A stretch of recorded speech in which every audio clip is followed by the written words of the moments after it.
Heyo and welcome to another episode of Pine Harbor County, where we will use and abuse the new operating district mechanic that was introduced in Cities Skylines 2. In the last episode, we abused the new props introduced in the detailer's patch by creating colonial graveyards, community gardens, a farmer's market, and rail trails to decorate Pine Harbor County. If you happen to miss the last episode, then be sure to click on the info card above, or if you're looking for a new Cities Skylines 2 series to binge watch, then check out the entire Pine Harbor County playlist in the description below. In today's episode, we will begin to fight against our budget deficit once again.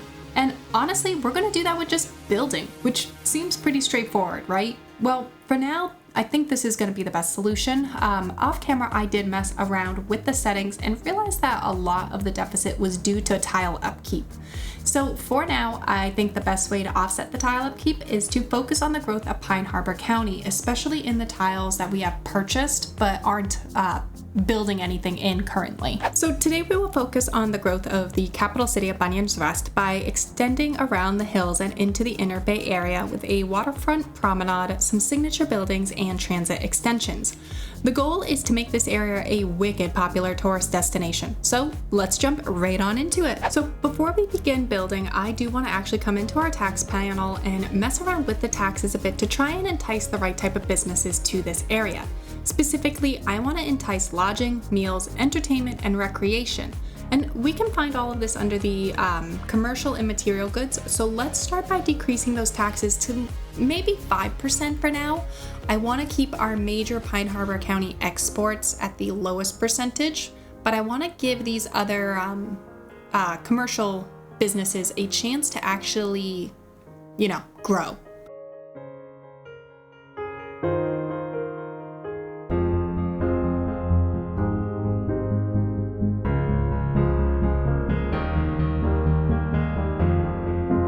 Okay, now let's start the construction on the waterfront promenade, and to begin this, we are going to want to do a bit of landscaping and extend our soil beyond our current waterfront. Now, I could just kind of move alongside our current waterfront, but I think one, piers are kind of wicked cool, and two, we have a few tiles that we purchased that we aren't actually really using much for. So I want to try and get some return on the investment of these tiles in the middle here, and actually put some commercial assets, some residential, just something to generate the tax income. So let's start by actually coming on in here with our terraforming tools, and we're just going to kind of extend out, but I'm also going to have the transit on so we can keep an eye on this ship path that we built in, goodness, very long time ago.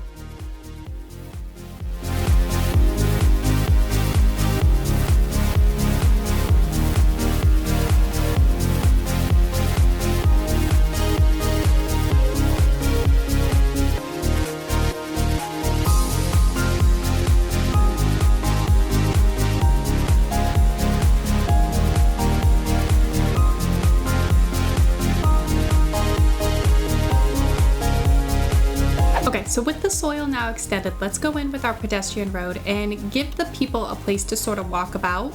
I am going to keep the pier under the pedestrian street because for the most part I just want it to be more pedestrian aesthetics than anything else.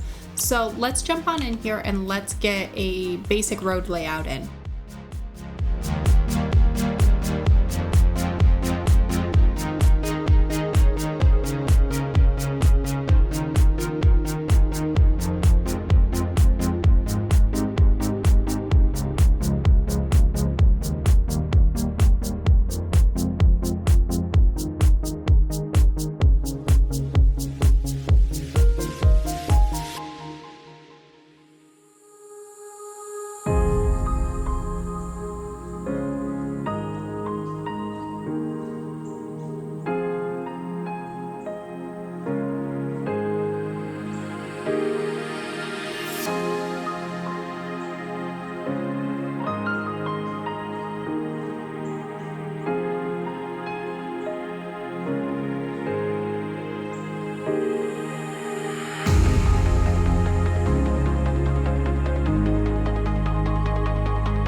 So now let's decorate the area and give it a recreational value with some park assets. The first park I want to actually place is the multi-purpose park. So this one, where is it? This one right here. So I like this one because it states this park has features for all outdoor enthusiasts, a stage for park concerts, skate park, and a welcoming park cafe under the canopies. Honestly, I think this is going to be kind of perfect because it can hold all sorts of events, which honestly, you know, I don't know, it just appeals to me. You could have a concert, a comedy show, etc. So I do want to wiggle this in here, and let's see. I want to also come in with our tourism tab on. I want to see how it affects this area's tourism. So let's wiggle this in.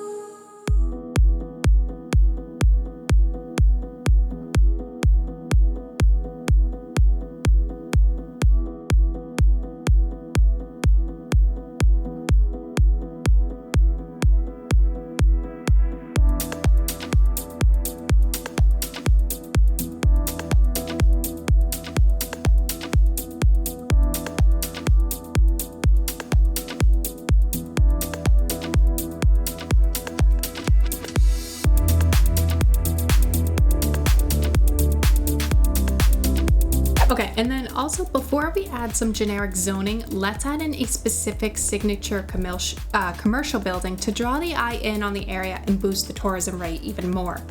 Honestly, I'm thinking if we go in here, I'm thinking the square center should be just fine. It's not super huge, which is something I very much like because I don't want to take away from our bronze statue. But I'm almost kind of thinking if maybe the fashion center would be better. I think we put the fashion center over here.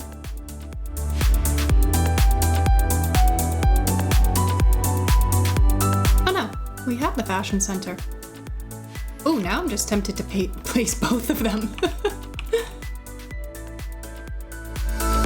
Oh, it's happening. Okay, so let's turn on our snapping. I think I want the fashion center there. So the fashion center is a large retail space for all your citizens' retail needs. And then I think we're gonna put the square center right on the other side. Let's just see how these look real quick.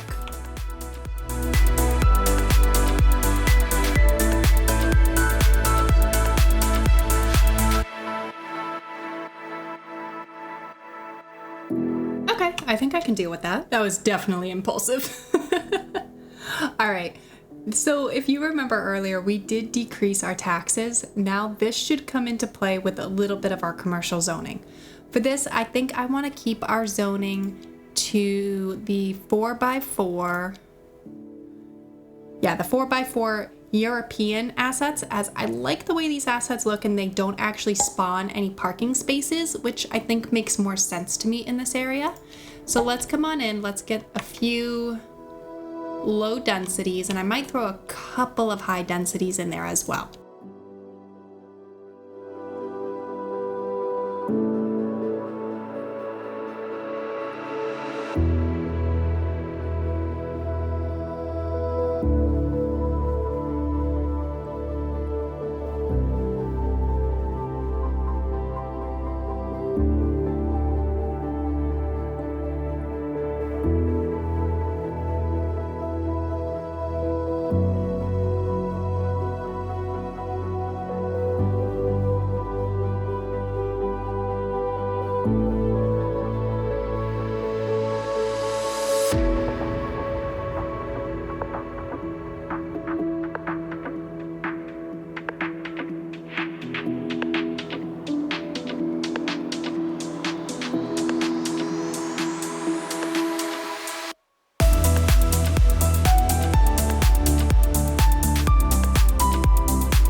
So while everything is building in, let's do a quick beautifying the build time lapse and actually let the buildings itself grow. Of course, I do want to kind of use the new props and decoration tools that we had, and I'm thinking we can put a couple of things in here, here, and here. Again, my primary goal is to make this as attractive as possible. So let's jump on into that beautifying the build time lapse and see how we do.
everyone, so here is our pier. We had to play a little bit of Whack the Growables because we had petrochemicals spawning in here. And obviously the lack of labor is just a part of the homelessness patch.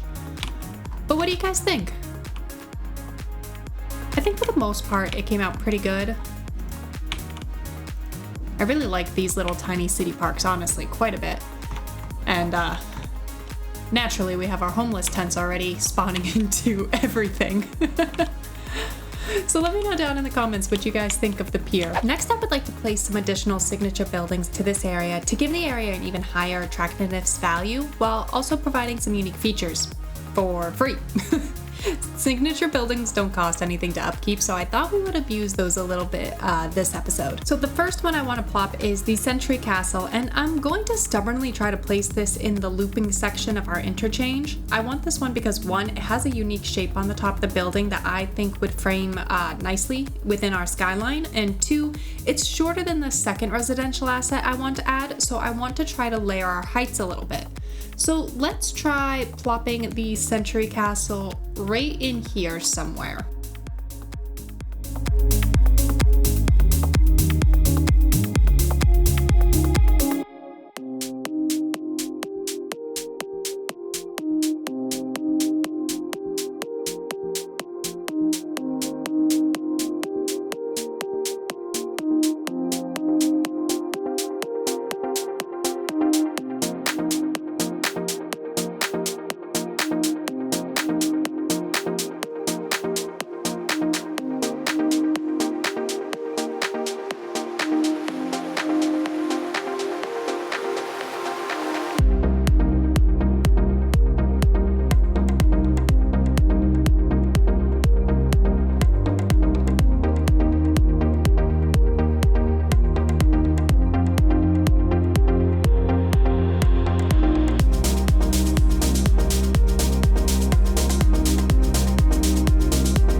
The second residential signature building I want to add is actually the Watanabe Tower, which is, as the game describes, if we pull it up here, a residential glass-walled monolith that reaches almost impossibly high into the sky.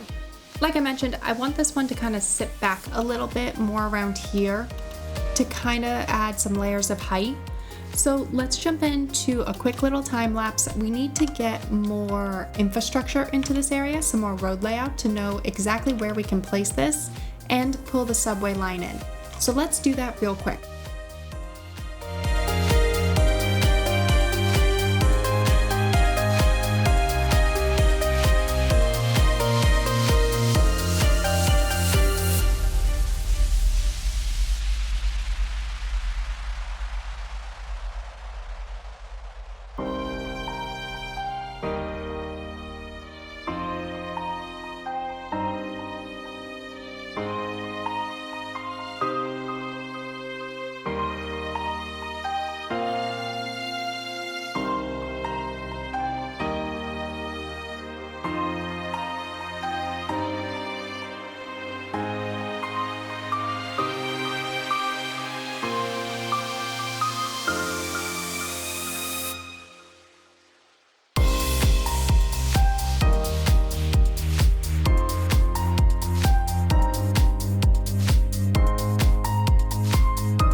So admittedly, that layout is not quite how I initially planned it to be. So we're gonna have to keep an eye on it and see how the traffic actually flows through here. But what I do really love is just how tall the Watanabe Tower is. That's just a chonk. Anywho, there's one last signature building I want to add in, and that is actually our Coder Park. So the Coder Park itself, I actually wanted to snuggle in right down in this area. So let's see what we can do here. And I think I'm going to turn the snapping off and try to just angle it best of my ability right up along here. So we can always actually just delete this and draw this just a little bit further and then try and get that in.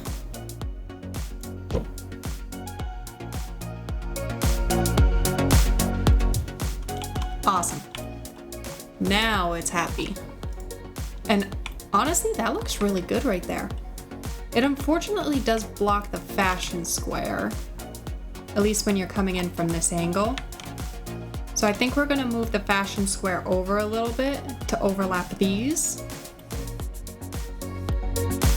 Just do a little wiggle.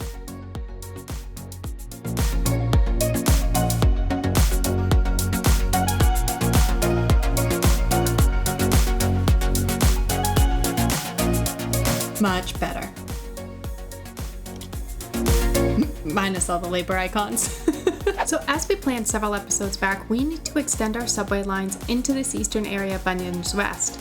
So I'm going to start by placing one of our subway stations down, and I want to prioritize the one with 2 station stops because we have 2 lines running into East Bunyan's Rest, and I do not want the trains to get congested.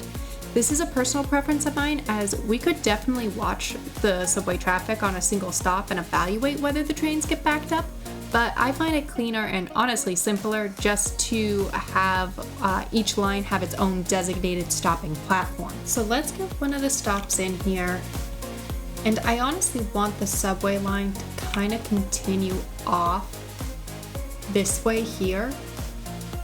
So we're probably going to have to mess around with our roads again a little bit. Putting the Coder Park might actually be in our way. But let's see what we can do here. Let's start by backing this up a little bit.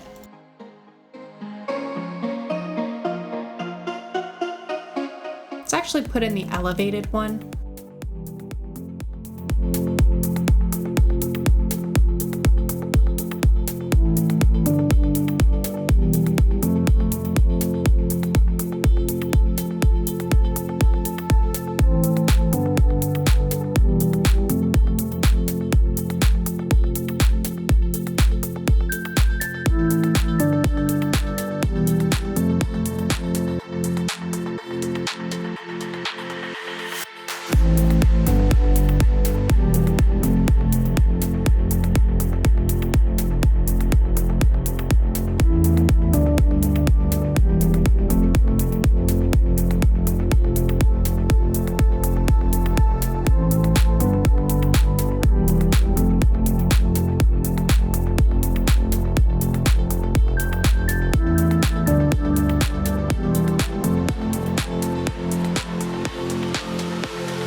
Now let's draw in our lines, and for this area we planned on extending the red and the yellow lines. So I do just want to come in here and I want to start with the red line. Just grab that. We'll place the red line on the inside for now, closer to the water.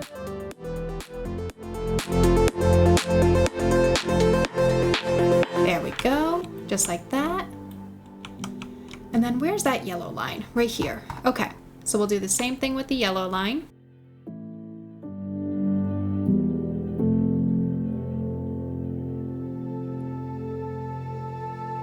So that way now we have the yellow and the red lines coming up this way and into our new extended area. Alrighty, let's decorate the front of the subway station up a little bit with some custom plazas and parks because, well, honestly, I really love the detailer's patch items way too much, and I love that I can build under these elevated subways. So let's jump on in, let's get that all beautified up, and maybe even add in a little bit of parking in this area.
we have a little bit of an opportunity to decorate behind the subway station with some actual practical assets.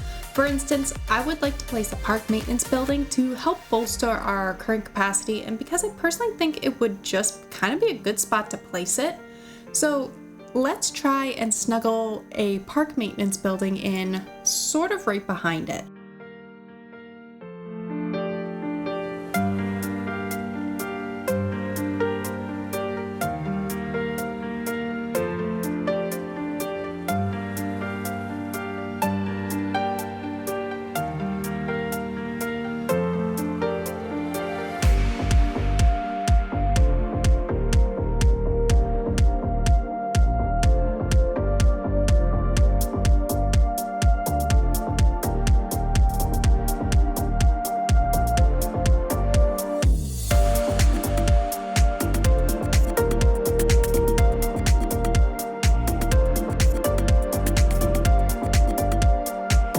Let's do the same thing with the road maintenance building, and I think I'll also add on maybe an extra garage and maybe some add-ons again, because what's nice now is that we can actually just come in and deactivate what we don't need, which I love.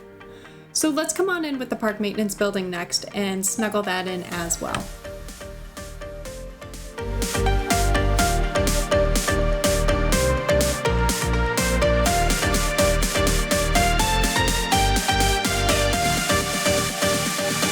Alrighty, let's go through and finish breathing life into this area with some zoning, and I'll probably be a bit sporadic as I want to start tapering out the height from downtown while keeping this area feeling pretty dense.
Alrighty, so most of the commercial office and pretty much everything that isn't residential zoning has zoned in, and obviously the residential zoning will take a little bit of time to fill in because we're still kind of working through the homeless patch.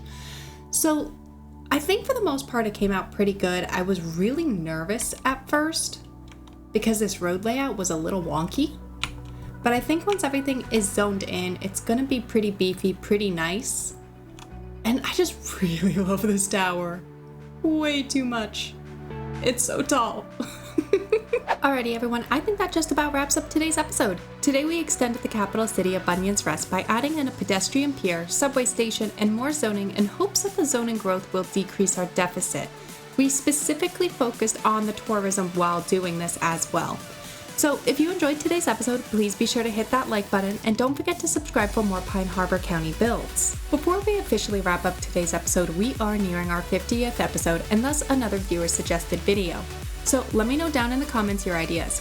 I have been collecting some of the ideas for the last few weeks and will add those to the upcoming poll, so be sure to leave any suggestions you haven't commented before down below. And then keep an eye out on the community tab for the viewer suggested poll, which I'm planning on posting on October 10th. Alrighty everyone, now that just about wraps up today's episode. I look forward to seeing everyone's suggestions down in the comments, and also let me know what part of today's build you enjoyed the most. Until next time, I hope everyone has a phenomenal week.